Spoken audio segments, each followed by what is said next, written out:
Welcome friends, स्वागत करते हैं आज टेली के नए टॉपिक में। और आज हम चलते हैं वाउचर एंट्री की तरफ। देखिए, वाउचर एंट्री क्या होता है, क्या काम आता है और कैसे हम टेली प्राइम के अंतर्गत वाउचर एंट्री कर सकते हैं। वाउचर एंट्री के लिए आज हमें वाउचर क्रिएशन की तरफ चलना होगा, जिसके लिए आज हम टेली प्राइम के गेटवे ऑफ मेन्यू के ऑप्शन यानी कि वाउचर्स पे जाएंगे। देखिए, इसके पहले के वीडियो में शायद मैंने आपको मेंशन किया है या नहीं किया है, मैं आज आपको रिटर्न एक बार चीज समझा देता हूँ कि हमें किसी भी ऑप्शन पर जाने के लिए टेली के शॉर्टकट की को यूज करना चाहिए। अब टेली के शॉर्टकट की क्या है? जब भी हम यहाँ पर किसी हेडिंग्स को देख रहे हैं, जैसे आप क्रिएट देख रहे हैं, अल्टर देख रहे हैं, चार्ट देख रहे हैं, वाउचर देख रहे हैं, डे बुक देख रहे हैं, ठीक है, इनके अंतर्गत जो वर्ड बोल्ड होता है वही वर्ड एक शॉर्टकट होता है। यानी कि जैसे बैलेंस शीट के लिए हम बी प्रेस करेंगे तो आप देख पाएंगे कि बैलेंस शीट ओपन हो जाएगा। हम स्टॉक के लिए एस प्रेस करेंगे तो आप देख पाएंगे स्टॉक ओपन हो जाएगा। अब वाउचर के लिए वी प्रेस करेंगे तो आप देख पाएंगे कि वाउचर ओपन हो जाएगा। तो जैसे हम किसी शॉर्टकट का यूज करते हैं, यानी कि शॉर्टकट से मतलब ना विदाउट कंट्रोल, विदाउट शिफ्ट और विदाउट अल्टर, यानी कि किसी भी अल्टर विंडो या फिर किसी भी प्रकार के शिफ्ट का हमें यूज नहीं करना, सीधा ओनली वही की प्रेस करना है जो उसमें बोल्ड हो रहा है यानी कि मेंशन हो रहा है। तो इस प्रकार से आप देख पाएंगे कि सीधा आप उस शॉर्टकट की का यूज करते हुए उस ऑप्शन की तरफ पहुंच जाएंगे और वो ऑप्शन आपके सामने ओपन हो जाएगा। आज का जो हमारा टॉपिक है वो है वाउचर एंट्री का, कि हमें टेली प्राइम के अंतर्गत वाउचर एंट्री कैसे करेंगे। तो आज टेली प्राइम 4.0 के अंतर्गत हम देखने वाले हैं कैसे हम कैपिटल अकाउंट क्रिएट करेंगे, कैसे हम परचेस की एंट्री करेंगे और कैसे आज हम सेल की एंट्री करेंगे और कैसे आज हम देखने वाले हैं कि पेमेंट की एंट्री टेली प्राइम के अंतर्गत कैसे पास की जाती है। इसके लिए सबसे पहले हमें जाना होगा वाउचर पे। वाउचर आपके सामने ओपन हो चुका है। वाउचर के अंतर्गत जैसे ये विंडो आपके सामने ओपन होती है तो इसके अंतर्गत सबसे मुख्य चीजें जो आपको ध्यान देनी है वो क्या है कि हम कैसे किसी वाउचर को लेंगे। यानी कि वाउचर लेने से मतलब हमारा क्या है, हमें किस वाउचर की आवश्यकता है। क्या हम पेमेंट का वाउचर बनाने वाले हैं, क्या हम यहाँ पर सेल का वाउचर बनाने वाले हैं, क्या हम यहाँ परचेस का वाउचर बनाने वाले हैं, क्या हम यहाँ रिसीव्ड का वाउचर बनाने वाले हैं, क्या हम यहाँ कॉन्ट्रा बनाने वाले हैं। सबसे पहले डिसाइडेड करना होगा कि हम वाउचर क्या बनाने वाले हैं।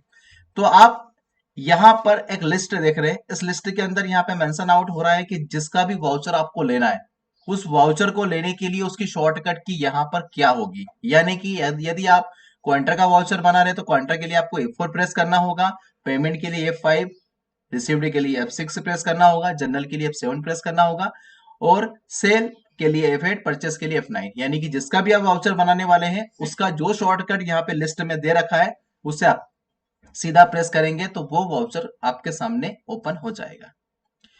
देखिए, हमने यहाँ पर कुछ एंट्रियों को कर रखा है। इसके तहत आज हमें वाउचर को यहाँ पे पास करना है। जैसे सबसे पहले हम देखने वाले हैं कि हमें क्रिएट करना है कैपिटल अकाउंट। कैपिटल अकाउंट के अंतर्गत सीआर यानी कि क्रेडिट किया है राम कुमार जी को, जो 5 लाख रुपए से है। यानी कि राम कुमार जी हमारी कंपनी के अंतर्गत हमें 5 लाख रुपए व्यापार स्टार्ट करने के लिए दे रहे हैं, तो वो क्रेडिट होने वाले हैं। और उन्होंने ये 5 लाख रुपए हमें दो मोड्स में दिए, एक कैश एंड बैंक। यानी कि उसमें से 2 लाख रुपए उन्हें विद कैश दिए हमें और 3 लाख रुपए विद बैंक हमें दिए हैं। तो हमें यहाँ पे देखना होगा कि ये 5 लाख रुपए की एंट्री को हम कैसे कैश और बैंक में डिवाइड कर पाते हैं आज। ठीक है, तो इसे कैपिटल अकाउंट के अंतर्गत रखेंगे क्योंकि ये हमारी कंपनी रिचार्ज हो रही है। यानी कि आज हम हमारे व्यापार के अंतर्गत पहली जो एंट्री करने वाले हैं वो पहली एंट्री करने वाले हैं कैपिटल अकाउंट की, क्योंकि ये बात आप अच्छे से जानते हैं कि बिना पूंजी के कोई भी व्यापार स्टार्ट नहीं किया जा सकता। इसलिए व्यापार को प्रारंभ करने के लिए सबसे पहले हमें व्यापार के अंदर पूंजी का निवेश करना होगा, जो 5 लाख रुपए से हम कर रहे हैं। इस एंट्री को हम टेली प्राइम के अंतर्गत कैसे पास कर पाएंगे, तो हमें इसके लिए बनाना होगा एक जर्नल, एक रिसिप्ट का वाउचर। रिसिप्ट के वाउचर के लिए आप लिस्ट में देख पाएंगे कि हम यहाँ पर F6 प्रेस करेंगे। जैसे आप F6 प्रेस करेंगे तो आप देख पाएंगे यहाँ पर वाउचर रिसिप्ट का आ चुका है। क्यों रिसिप्ट का वाउचर ही क्यों? देखिए, जब भी हम किसी चीज को प्राप्त करते हैं, यानी कि जब भी हमारे पास किसी भी माध्यम से पैसा आता है, चाहे वो कहीं से प्राप्त हो रहा है या किसी ने हमें उधारी चुकता की है, या हमें किसी और इनकम सोर्स से वो पैसा प्राप्त हो रहा है, जिस भी माध्यम से आपके पास रुपया पैसा आते हैं, वो हमेशा रिसिप्ट के अंतर्गत जाएंगे। पेमेंट की हम बात करें, जब भी हमारे पास से किसी भी माध्यम से पैसा जाता है, यानी कि हमें किसी का पैसा देना है, हमें एक्सपेंसेस चुकाने हैं, उसके लिए हम पेमेंट के वाउचर को बनाएंगे। यानी कि जब भी पैसा जाने की बात हो, किसी भी खर्च को चुकाने की बात हो, किसी भी उधारी को चुकाने की बात हो, तो उस माध्यम में पेमेंट अगर जाता है तो पेमेंट का वाउचर बनता है। क्वांट्रा वाउचर कब बनेगा? यानी कि क्वांट्रा की उपयोगिता हमें होती है बैंक से लेन देन के लिए। जब हम बैंक से लेन देन करेंगे, यानी कि बैंक से पैसा लेते हैं या बैंक में पैसा जमा करते हैं, ठीक है, उस कंडीशन में हमें क्वांट्रा बनाना होगा। हालांकि क्वांट्रा के 4 मोड होते हैं, वो हम आगे देखेंगे कि किन 4 ऑप्शन में क्वांट्रा उपयोग होने वाला है। जर्नल की बात करें तो जर्नल एक इतना महत्वपूर्ण ऑप्शन है, यानी कि एडजस्टमेंट एंट्री की हम बात करें, यानी कि जो काम कोई नहीं कर सकता, यानी कि किसी के अगेंस्ट से पैसा खड़ा करना हो, किसी के अगेंस्ट से पैसा आपको माइनस करना हो, जो भी एडजस्टमेंट करवाना हो, वो सारा काम जनरल करता है। यानी कि एक तरह का ब्रह्मास्त्र है, जिसे आप जब भी आह्वान करेंगे तो वो आपकी जटिल समस्याओं को इजीली सॉल्व करता है। यानी कि एडजस्टमेंट एंट्री को पास करने के लिए हमें जनरल की उपयोगिता पड़ेगी। सेल, जब भी हम किसी चीज को व्यापार में बेचेंगे, जो भी हमने माल खरीदा है, जो भी हमने चीज व्यापार के अंदर खरीदने के उद्देश्य से रखी है, जब हम उसके बेचेंगे तो उसको हम करेंगे सेल के अंदर पास। परचेज, परचेज के अंतर्गत हम व्यापार में जब भी कोई माल लाते हैं, यानी कि कहने का मतलब जब भी हमारे पास व्यापार के अंतर्गत कोई स्टॉक आता है, कोई आइटम आता है, कोई आप खरीदते हैं बेचने के उद्देश्य से, या आप व्यापार में किसी भी संपत्ति को खरीदते हैं। अब संपत्ति से मतलब क्या होता है? देखो, जब भी हमने किसी भी फिक्स एसेट्स को खरीदा है तो उसके लिए भी हमें परचेस करना होगा, यानी कि वहां पर भी परचेस की एंट्री पास करनी होगी, क्योंकि हमने व्यापार में व्यापार के उपयोग के लिए कोई संपत्ति खरीदी, तो एज ए टाइम हमने उसको परचेस किया, ठीक है।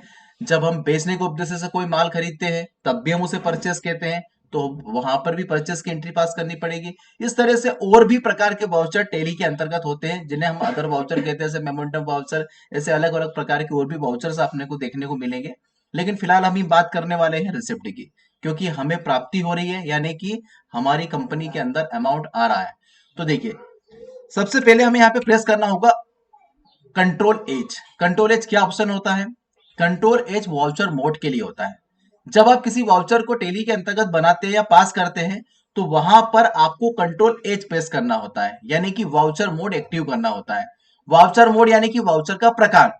आप टैली के अंतर्गत एक ही वाउचर को 3 या 4 प्रकार या 2 प्रकार से भी बना सकते हैं, यानी कि जो आपको जिस वाउचर के अंतर्गत ऑप्शन नजर आए, 3 ऑप्शन नजर आए, 4 ऑप्शन नजर आए या 2 ऑप्शन नजर आए, उसके अंतर्गत आप वाउचर मोड को ले सकते हैं। जैसे हम रिसिप्ट की बात करें तो रिसिप्ट के अंदर 2 प्रकार के वाउचर मोड होंगे, डबल एंट्री या सिंगल एंट्री मोड। देखिए, डबल एंट्री सिंगल एंट्री की उपयोगिता हमें कब होगी? यानी कि जब कोई लेन देन हम इस प्रकार से करें कि राम कुमार जी ने हमें 5 लाख रुपए कैश दे दिए, तो ये एक तरह का सिंगल एंट्री मोड हो गया, यानी कि सीधा सीधा उन्होंने हमें 5 लाख रुपए केस प्राप्त हो गए, तो ये सिंगल एंट्री मोड वाला ऑप्शन हो गया। अभी अगर अपन बात कर रहे, जैसे कि यहाँ पे हमें मेंशन आउट है कि राम कुमार जी ने हमें 5 लाख रुपए तो दिए, लेकिन 2 लाख केस दिए और 3 लाख उन्हें इन बैंक दिए, तो कहने का मतलब ये डबल एंट्री मोड पे चला गया। यानी कि यहाँ पर एक ही वाउचर के अंदर ये 2 बातों को हमें मेंशन करना होगा कि हमारे पास केस भी आया एंड देन बैंक भी आया, तो इस वाउचर को हम डबल एंट्री मोड के अंतर्गत जाके पास करेंगे। डबल एंट्री मोड में सबसे पहले सीआर, सीआर यानी कि क्रेडिट कौन हो रहा है? देखिए, क्रेडिट डेबिट के नियम हम आपको थ्योरी में पहले बता चुके हैं, अगर आपको नहीं ध्यान है तो एक बार मेंशन करते हैं। जहां से भी अमाउंट जाता है, जिस रूप में भी अमाउंट जा रहा है, वो क्रेडिट होने वाला है। जिस रूप में भी आप प्राप्त कर रहे हैं, यानी कि आपके पास आ रहा है, तो वो आपका डेबिट होगा। यानी कि क्रेडिट हमारा कौन होने वाले हैं? राम कुमार जी। तो आज देखिए, इसके पहले हमने आपको बताया था कि किसी भी लेजर को क्रिएशन करने के लिए क्रिएट पे लेजर पे जाके हमें लेजर क्रिएट करना है। आज मैं आपको बताने वाला हूं उसका सेकंड ऑप्शन, यानी कि जब किसी वाउचर के अंतर्गत आप हो, तो वाउचर के अंतर्गत कैसे किसी लेजर को क्रिएट करना है। अगर किसी वाउचर के अंदर आपको किसी भी प्रकार के आइटम्स या लेजर्स कुछ भी क्रिएशन की जरूरत पड़े, तो आपको इसको बाहर जाने की जरूरत नहीं है, आप यहीं खड़े होकर अल्ट से प्रेस करें। अल्ट सी आप जैसे ही प्रेस करेंगे तो आपको यहाँ पे एक ऑप्शन नजर आ जाएगा और वो आप उसी विंडो के अंदर पहुंच जाओगे जिस विंडो के अंदर आप लेजर क्रिएट करते हैं। यानी कि यहाँ पर कुमार जी का हमने एक लेजर क्रिएशन किया और अंडर ग्रुप हम उनको करने वाले हैं कैपिटल। क्यों? क्योंकि राम कुमार जी से हमें पूंजी प्राप्त हो रही है तो Ram Kumar ji under group capital account ही आएंगे। कैपिटल अकाउंट लेने के बाद हमें राम कुमार जी का अगर कोई एड्रेस आपके पास में हो, कहाँ के रहने वाले या फिर कौन है, जो भी मेंशन आउट आप करना चाहते हैं तो डिस्क्रिप्शन में तो आप ये मेंशन आउट कर सकते हैं कि वो कौन है और यहाँ पर हमें मेंशन कर सकते हैं कि इनका एड्रेस क्या है। ठीक है, तो एड्रेस जो भी हो, मान लीजिए कि एड्रेस हमने लिखा इंदौर, ठीक है, देन मध्य प्रदेश। अगर उनके पेन नंबर या उनके बैंक डिटेल्स या उनके आपके पास में जीएसटी टीन नंबर हो तो वो भी आप यहाँ पे प्रोवाइड कर सकते हैं, नहीं हो तो कंट्रोल है। तो आप देख पाएंगे कि राम कुमार जी का लेजर बन के क्रिएट हो गया। अब राम कुमार जी से हमें प्राप्त हुए 5 लाख रुपए जो हमने यहाँ पे दिए, तो आप देख पाएंगे कि यहाँ पर हमें 5 लाख रुपए की एंट्री हमने की। अब जैसे हमने यहाँ पे 5 लाख रुपए दिए तो टेली अगला ऑप्शन होता है डीआर, यानी कि जो अमाउंट आपके पास हो रहा है वो किस रूप में आपको प्राप्त हो रहा है, यानी कि डीआर क्या हो रहा है। तो डीआर में सबसे पहली बात की गई है कि कैश। देखिए, टेली के अंदर कभी भी आपको केस का लेजर बनाने की जरूरत नहीं है। टेली में हमेशा केस का लेजर आपको ऑलरेडी मिल ही जाएगा, यानी कि केस आपके पास पहले से मौजूद है तो आप सीधा केस ले लीजिए। पार्टी डिटेल्स के अंतर्गत केस आया तो फिलहाल कोई पार्टी डिटेल्स यहाँ है नहीं तो हम कंट्रोल ए करते हैं। अभी सीधा आपसे पूछा गया क्या ये 5 लाख रुपए केस दिया गया, तो नहीं।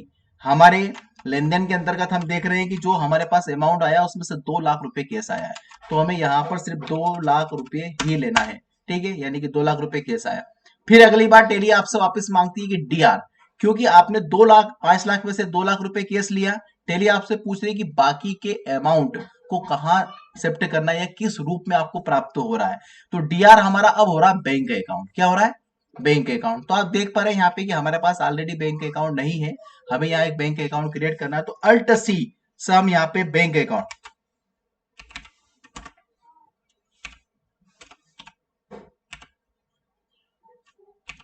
अल्ट सी से यहाँ पे एक बैंक अकाउंट हम क्रिएट करते हैं। हमने एक बैंक अकाउंट यहाँ पे क्रिएट कर लिया। आपकी जो भी बैंक हो उस बैंक के नाम से आप अपना बैंक अकाउंट यहाँ पे क्रिएट कर लीजिएगा, चाहे वो PNG हो, चाहे वो SBI हो, चाहे वो ICICI बैंक हो, ठीक है, या फिर एक्सेस हो, जो भी बैंक आपकी हो उस बैंक के नाम से आपको एक अकाउंट यहाँ पे क्रिएट कर लेना है कि हमारा SBI बैंक का ये खाता है। अंडर ग्रुप बैंक अकाउंट आएगा बैंक अकाउंट के अंतर्गत जो हम यहाँ पे मेंशन करने वाले हैं।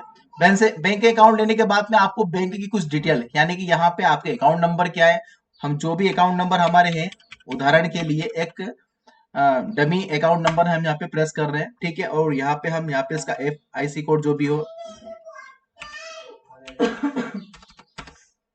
हमने यहाँ पे एक IFC कोड यहाँ पे फिट किया। स्विफ्ट कोड अगर आपके पास में हो बैंक का तो दे सकते हो। बैंक नेम आपने ऊपर मेंशन किया है, अगर आपको वापस से यहाँ देना तो दे सकते हो।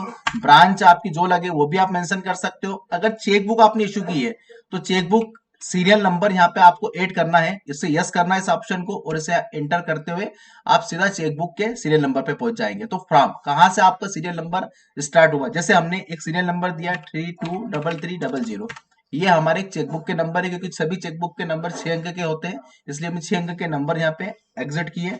और लास्ट यानी कि वो 50 पेज की चेकबुक आपको मिली है या 100 चेक की चेकबुक आपको मिली है, जहां तक के सीरियल नंबर, मान लीजिए हमें 100 चेक की चेकबुक मिली है तो हम यहाँ पे देंगे 323399।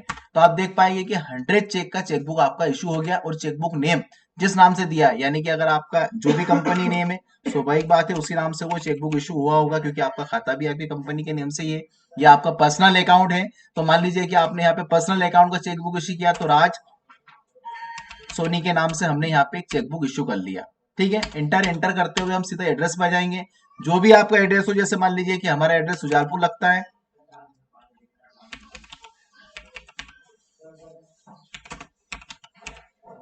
सुजालपुर मंडी हमने हमारे ब्रांच का एड्रेस दे दिया।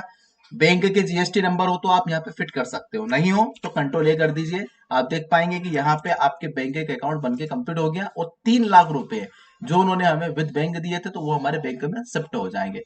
एंटर करें। एंटर करने के बाद में जो अमाउंट आपने बैंक में डाला है वो किस रूप में जा रहा है। अगर हम देखें यहाँ पे चेक के रूप में जा रहा है या उन्होंने हमें ई फंड ट्रांसफर किया है, तो जो भी आपका नरेशन हो, जो भी आपका माध्यम हो, उसको आप यहाँ पे सेट कर सकते हो। ई फंड ट्रांसफर हो तो आरटीजीएस नेफ्ट होगा, तो वो भी हो सकता है। और चेक के थ्रू जा रहा है तो यहाँ पे डिटेल फिलअप करते हुए हम यहाँ से एंटर करके नीचे आ जाएंगे। इसके बाद आता है नरेशन। देखो, एक वाउचर एंट्री वही है जिसके अंदर नरेशन ऐड किया जाए। ठीक है, एक सही वाउचर एंट्री से मैकेनिज्म माना जाता है कि ये मान लीजिए कि हम कैपिटल अकाउंट की बात करें, राम कुमार जी ने आपको पैसा दिया, क्या उन्होंने ये पैसा एक लिमिटेड टाइम पीरियड के लिए दिया है? क्या इस पैसे के ऊपर कोई इंटरेस्ट कैलकुलेशन है? कब देना है? कितने समय में देना है? अगर ये कोई कंडीशन की बात हुई तो वो आप यहाँ पे मेंशन कर सकते हो, ताकि याद रहे आपको कि हाँ, हमारी ये नियम और शर्त वाउचर के अंतर्गत रखी गई थी। देन कंट्रोल है, आप जैसे ही करेंगे तो यहाँ पे ये बन के रेडी हो जाएगा। इसके बाद अगली चीज जो हमारे पास आती है वो आती है हमारा अगला लेजर, अगला वाउचर जो है परचेस का। देखिए, परचेस आज कैसे करेंगे, परचेस के अंतर्गत हमें क्या करना है। देखिए, हमने यहाँ पे एक मेंशन किया हुआ है कि परचेस हमने किया आरके कंप्यूटर से एक लैपटॉप, सॉरी 3 लैपटॉप हमने परचेस किए। आरके कंप्यूटर से हमने लैपटॉप परचेस किए 3 क्वांटिटीज के अंतर्गत। एक लैपटॉप का जो रेट है वो आ रहा है यहाँ पे 40,000 रुपये। ठीक है, उसके ऊपर 18% जीएसटी एड की गई है और विद जीएसटी अमाउंट आप यहाँ पे लिख सकते हो अमाउंट के अंदर विद जीएसटी। ठीक है, तो विद जीएसटी अमाउंट जो हमारा बना वो 1,41,600 रुपये बना है। इस एंट्री को हमें टेली के अंदर पास करना है। तो कैसे हम इस एंट्री को कर पाएंगे, उसके लिए हमें जाना होगा वाउचर के अंतर्गत। देखो, वाउचर क्या है, दिन प्रतिदिन के जो लेन देन होते हैं, जो व्यवहारिक लेन देन होते हैं, उन व्यवहारिक लेन देनों को नोट करने की एक प्रक्रिया है। ठीक है, इसे ही हम वाउचर कहते हैं। वाउचर एक प्रमाणक होता है जो टेली के अंदर बिल के रूप में जनरेट होता है, इसे हम वाउचर कहते हैं। ठीक है, तो वाउचर की एंट्री जो हमारी है परचेस की वो F9 से हमें यहाँ पे मिलेगी। ठीक है, किससे मिलेगी? F9 से। F9 से आपने परचेस का वाउचर एक्टिवेट किया। देखिए, जैसे आप वाउचर के अंतर्गत आते हो, सबसे इंपॉर्टेंट चीज जो होती है मैं आपको बता देता हूँ, डेट। किस डेट पे आप वाउचर बना रहे हो वो डेट आपको सिलेक्ट करनी होगी। दूसरी बात, वाउचर नंबर आपका कौन सा है ये भी एक मेंशन करना होगा। ठीक है, क्योंकि एजुकेशन मोड में हम वाउचर नंबर से ही वाउचर की पहचान कर पाएंगे, क्योंकि डेट यहाँ पे हम चेंज कर नहीं पाएंगे। अगली चीज होती है हमारे पास सप्लायर इनवाइस नंबर और डेट। सप्लायर इनवाइस नंबर क्या होता है? देखिए, आपके पास में एक इनवाइस नंबर यहाँ पे दे रखा है, ठीक है, या नहीं हो तो वो सप्लायर इनवाइस नंबर अपन ले सकते हैं। सप्लायर इनवाइस नंबर के अंतर्गत आप जैसे आएंगे तो यहाँ पे इनवाइस नंबर आपको देने होंगे। इनवाइस नंबर क्या चीज होती है? जब भी आपके पास परचेस किया हुआ आइटम आता है तो उसके साथ जब भी आप कोई पक्का बिल प्राप्त करते हो तो उस पक्के बिल के अंदर आपको एक इनवाइस नंबर मिलता है, और वो इनवाइस नंबर उस बिल की पहचान होता है। यानी कि जब भी आपको आपके किसी भी लेन देन के बारे में विवरण जानना हो, या आपको आपके व्यापारी को ये कहना है कि सर वो बिल, तो वो बिल के अंदर क्या है, वो बिल नंबर आपको देने होंगे। सबसे मुख्य बात होती है क्या देने होंगे? बिल नंबर आपको देने होंगे। तो बिल नंबर आप देंगे तो यहाँ पे आएगा, जैसे मान लीजिए कि आपने यहाँ पे बिल नंबर डाला एज, एक एग्जाम्पल के लिए हम एक बिल नंबर डाले SC ईयर यहाँ पे मेंशन किया था 23, 24। ठीक है, यानी कि 22-23 का एक पीरियड है, उसको देना है। इसके बाद में यहाँ पे हम जैसे आएंगे, यहाँ पे आने के बाद में बिल नंबर जो भी हो, मान लीजिए कि 2004 नंबर का एक बिल है, हमने इसको दिया। डेट, किस डेट पे इशू किया गया था वो डेट आप यहाँ पे आप डाल सकते हैं कि ये बिल किस डेट पे जनरेट किया गया। अगला ऑप्शन यहाँ पे आता है पार्टी एसी नेम, यानी कि अकाउंट। क्या ये केस है? अगर केस है, अगर आपने नगद परचेस किया है तो यहां पर केस आएगा, या आपने उधार परचेस किया है तो यहां पर आपके जो भी क्रेडिटर्स है उन क्रेडिटर्स का नेम आएगा। उदाहरण के लिए हमारे लेन देन में क्या आ रहा, आरके कंप्यूटर, यानी कि यहाँ एक उधार परचेस की बात की जा रही है। अगर यहाँ पे केस होता तो हम समझ जाते हैं कि यहाँ पे नगद परचेस की बात की गई, यानी कि आरके कंप्यूटर से हमने उधार परचेस किया है। तो उसके लिए हमें अल्ट सी से आरके कंप्यूटर का एक लेजर बनाना होगा। अगर आपके पास पहले से बने हुए लेजर हैं तो वो इस लिस्ट में आपको नजर आएंगे। कहाँ नजर आएंगे? इस लिस्ट में आपको नजर आएंगे। अगर आपको बनाना है तो अल्ट सी यही खड़े होकर आपको प्रेस करना है, आपको लिखना RK computer, enter enter enter, and then ये हमारा सैंडिक एडिटर से है। सैंडिक एडिटर के अंदर इनका जो भी एड्रेस हो, जैसे मान लिया INDOR इंदौर हमने लिया, मध्य प्रदेश MP, इनके GST number, pan card details अगर आपके पास में है तो आप फिट कर दीजिएगा, अन्यथा कंट्रोल है। अभी अगली डिटेल जो आपके सामने आती है रिसिप्ट, यानी कि अगर ये माल ट्रांसपोर्ट से आपके पास में आ रहा है तो ट्रांसपोर्ट के अंतर्गत ट्रांसपोर्ट डिटेल्स आपको यहाँ फिलअप करनी होगी कि यहाँ पे उसके डिस्पैच नंबर क्या थे, ठीक है, किस एजेंट ने उसको वहां पे शिफ्ट किया है, उसके व्हीकल नंबर क्या है, किस डेट पे वो वहां से चला था, ये सारी डिटेल्स आपको यहाँ पे रिसिप्ट डिटेल के अंतर्गत फिट करनी होगी। देन अगर हमारे पास नहीं है तो हम यहाँ पे कंट्रोल ए कर सकते हैं। पार्टी डिटेल एक विशेष विषय होता है, इसको थोड़ा सा आपको ध्यान देना है। आप जिस व्यापारी से ले रहे हैं, आपने आप जब व्यापारी का अकाउंट बनाया था तो उसमें पार्टी डिटेल सेट की थी, उनका नाम, उनका पता, ये आपने सेट किया है। तो आपको थोड़ा सा यहाँ पे ध्यान रखना है कि वो जो व्यापारी है जिससे हम अभी माल खरीद रहे हैं, वो व्यापारी हमारा इंटर स्टेट है या इन स्टेट, यानी कि क्या वो हमारे स्टेट के हैं या स्टेट के बाहर के। अगर यहाँ हमारा होम स्टेट एमपी है, अगर वो मध्य प्रदेश के हैं तो सीजीएसटी एसजीएसटी कैलकुलेट होगा। अगर वो एमपी के नहीं है तो आपको यहाँ पर आईजीएसटी कैलकुलेट करना है, यानी कि यहाँ पे पार्टी डिटेल में ये देखना है कि ये मध्य प्रदेश है या नहीं है। मुख्य रूप से कंट्रोल ये हमने किया। इसके बाद यहाँ पे आता है देखो परचेस लेजर। ये लेजर क्या होता है जरा इसको समझिए। टेली के अंदर जब परचेस या सेल किए जाते हैं तो परचेस या सेल दोनों के लेजर आपको क्रिएट करने होंगे और उसके अंदर ये मेंशन आउट करना होता है कि जो परचेस हम कर रहे हैं क्या वो जीएसटी है, तो आप परचेस जीएसटी कर सकते हो, या जीएसटी में भी परचेस जीएसटी 5% वाला आइटम है, परचेस जीएसटी 18% वाला आइटम है, परचेस जीएसटी 28% वाला आइटम है। तो हैबिट्स होती हैं यहाँ पे लोगों की कि वो उसे किस तरह से देखना चाहे। तो उसके अंतर्गत जो भी आपका परचेस हो, यानी कि परचेस विद जीएसटी हो तो आप परचेस जीएसटी कर दीजिए, परचेस जीएसटी 5% है तो आप @5% परचेस भी कर सकते हैं। जिस तरीके से आप उस चीज को समझ पाए उस तरीके से उसको दे सकते हो। तो यहाँ पे हमें एक लेजर क्रिएट करना होगा।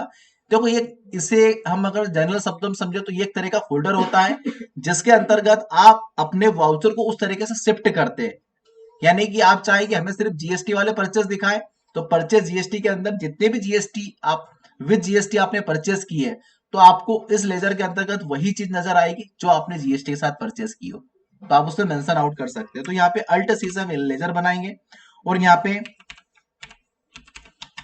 परचेस जीएसटी के नाम से हम इसे बना लेते हैं। इसे अंडर ग्रुप परचेस हम करेंगे यहाँ पे, ठीक है, और यहाँ पे कंट्रोल ए करना है। सिर्फ क्या करना है, परचेस अंडर ग्रुप परचेस करके सीधा कंट्रोल ए कर देना, आपका परचेस जीएसटी बनके रेडी हो जाएगा।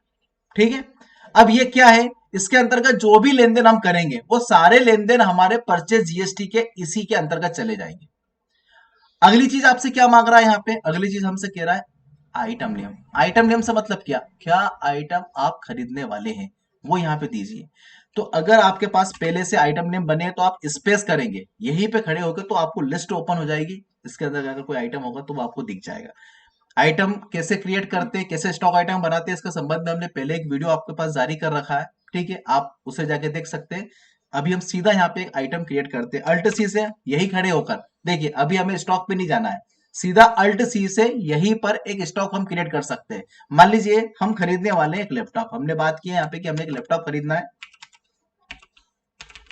लैपटॉप खरीदना है, ठीक है। लैपटॉप का अगर आप कोई ग्रुप बनाना चाहे कैसे बनाना है ये हमने वीडियो में आपको पहले मेंशन कर दिया है। फिलहाल मैं प्राइमरी रख रहा हूं और यहाँ पे एक नोट्स क्रिएट कर रहा हूँ, यानी कि इसका जो भी मेजरमेंट है सेल परचेस का वो हम यहाँ पे क्रिएट करें। तो हमने यहाँ पे लिखा एनओएस नोट्स, क्योंकि नंबर ऑप्स में लैपटॉप या डेस्कटॉप के पार्ट्स खरीदे बेचे जाते हैं,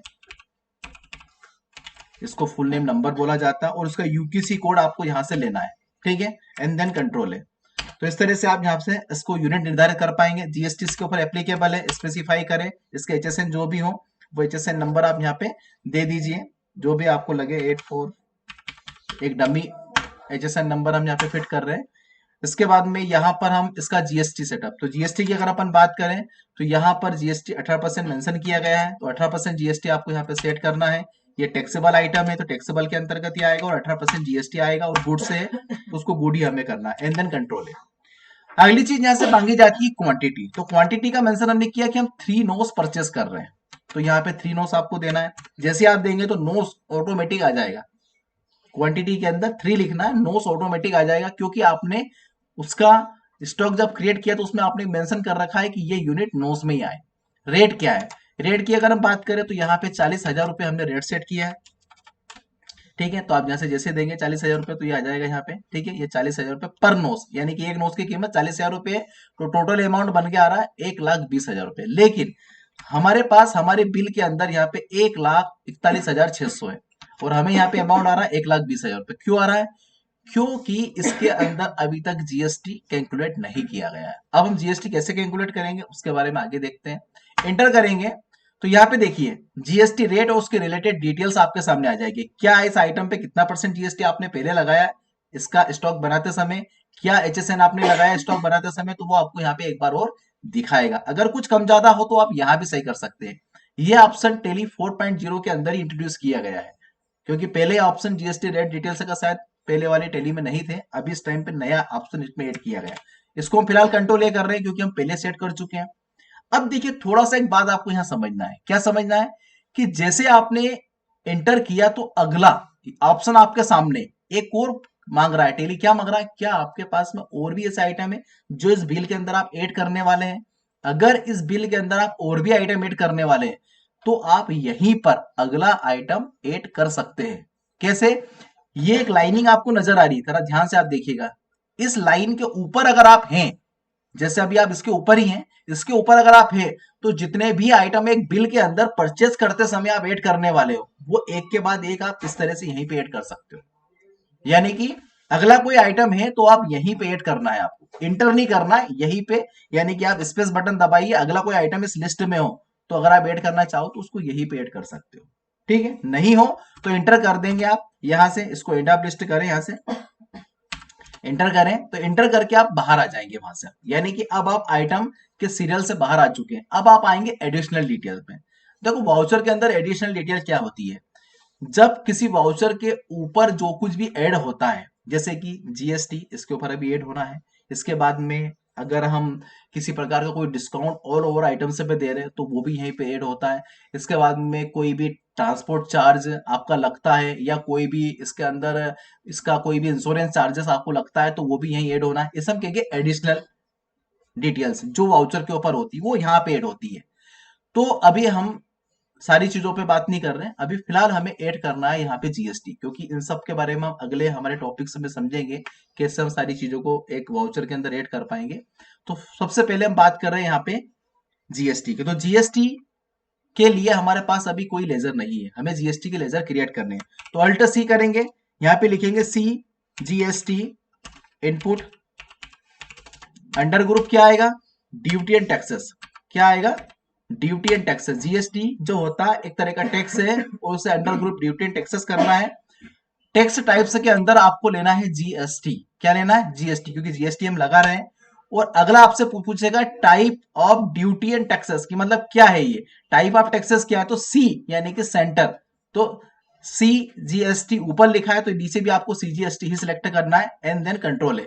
यहाँ पे टेक्स्ट परसेंटेज टाइप पूछेगा। अगर आपके पास ऐसी वस्तु है जिन पे एक जैसी मात्रा पे टैक्स कैलकुलेशन होने वाले हैं तो आप सीधा यहां पर भी उसका टैक्स डिफाइन कर सकते हैं। नहीं है तो कंट्रोल ए हम करेंगे, इंटर करेंगे। अगला अकाउंट बनाते हैं एसजीएसटी इनपुट, इंटर इंटर। ये भी ड्यूटी एंड टैक्सेस में आएगा, जीएसटी है और इसके अंदर सीजीएसटी या यूटीजीएसटी, सॉरी एसजीएसटी या यूटीजीएसटी आपको सिलेक्ट करना है। क्यों? क्योंकि ये स्टेट एंड यूनियन टेरिटरी, अगर आपके पास सेंटर का कोई राज्य है तो उसके ऊपर जो टैक्स इंक्लूड होने वाला है वो इसी मैकेनिज्म से होगा। तो इसे भी हम बना के कंट्रोल ए करेंगे। तो अब आप देख पाएंगे कि ऑटोमेटिकली आपके पास जीएसटी अमाउंट निकल के आ चुका है ऑटोमेटिकली। और जीएसटी ऑटोमेटिक ही कैलकुलेट होता है, उसमें टाइप नहीं किया जाता है।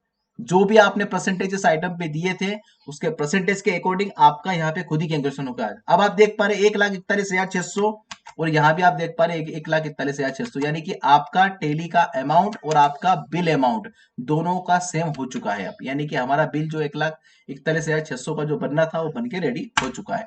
यानी कि अब हमने परचेस की एंट्री कंप्लीट कर ली है। इंटर करेंगे तो नरेशन यहाँ भी आपसे मांग रहा है। नरेशन आपको टाइप करना तो आप कर सकते हैं, नहीं तो आप कंट्रोल ए कर पाएंगे तो आपका परचेज बन के कंप्लीट हो चुका है। अगले हमारे पास वाउचर में हमारे इस डिटेल्स में क्या मांग रहा है? जो आइटम हमने खरीदा है उसको सेल करने की बात की जा रही है। यानी कि सेल केस किया गया 3 नोस को, पर नोस की कीमत 42 काउंट की गई है 18% जीएसटी के साथ। टोटल अमाउंट बना 1,48,680 रुपए का हमने टोटल सेल किया है। अब इस सेल की एंट्री को हम टेली में कैसे पास करेंगे उसको हम देखते हैं। देखिए सेल के लिए हमें प्रेस करना होगा यहाँ पे F8। जैसे आप F8 प्रेस करेंगे तो आपका सेल का वाउचर एक्टिवेट हो जाएगा। इसके अंतर्गत भी सबसे पहले आपसे मांग रहा है पार्टी एसी नेम। क्या ये सेल जो आप करने वाले हो केस है या क्रेडिट है? क्रेडिट का मतलब होता है उधार, केस का मतलब होता है नगद। अगर नगद है तो हमारे बिल में क्या मेंशन किया गया है? यहाँ पे कैंसिल किया गया है कि ये केस किया गया है, तो यहाँ पे आपको सीधा सिलेक्ट करना है केस। ठीक है, अब इसमें डिस्पैच डिटेल आती है। देखो वहां रिसिप्ट डिटेल आई थी, या डिस्पैच डिटेल। अब डिस्पैच डिटेल और रिसिप्ट डिटेल दोनों एक जैसी होती है। ठीक है, यानी कि अगर ये माल ट्रांसपोर्ट के थ्रू जा रहा है तो क्या डिस्पैच हो रहा है, कैसे हो रहा है, उसके गाड़ी नंबर, व्हीकल नंबर वगैरह जो भी डिटेल्स वो आपको यहाँ पे फिट करनी है। एंड देन कंट्रोल है। अगला ऑप्शन आपके सामने आता है पार्टी डिटेल। बहुत ही इंपॉर्टेंट ऑप्शन होता है, इसको जरा ध्यान से देखिएगा। अगर आप नगद का बिल भी बना रहे हैं या आप क्रेडिट का बिल भी बना रहे हैं तो दोनों कंडीशन में आपके सामने पार्टी डिटेल्स आएगी। खास तौर पे नगद के यानी कि कैश के बिल में आपको यहां पर पार्टी डिटेल फिट करनी है। क्यों? आपने नगद बेचा, वो बात सही है, लेकिन किसे बेचा इसकी डिटेल कल से अगर आपको चाहिए तो आपको टेली नहीं दे पाएगी अगर यहां आप उसकी डिटेल फिट नहीं करेंगे। तो मान लीजिए मैंने रूप कुमार शर्मा शर्मा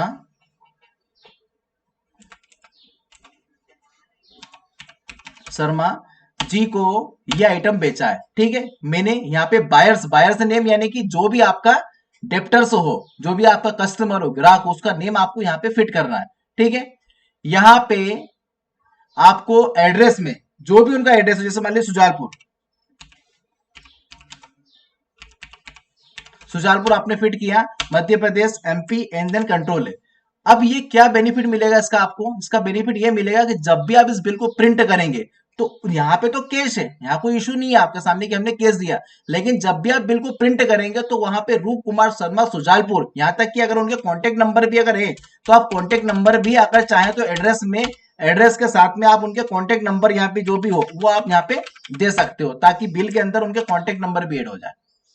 ये भी आप दे सकते हो, और वो बहुत अच्छी चीज है। मान लो कस्टमर से कभी भी आपको कांटेक्ट करना है तो उसके नंबर आपके बिल के अंदर मेंशन रहेंगे, टेली के अंदर मेंशन रहेंगे, जो आपको कभी भी उपयोग आ सकते हैं।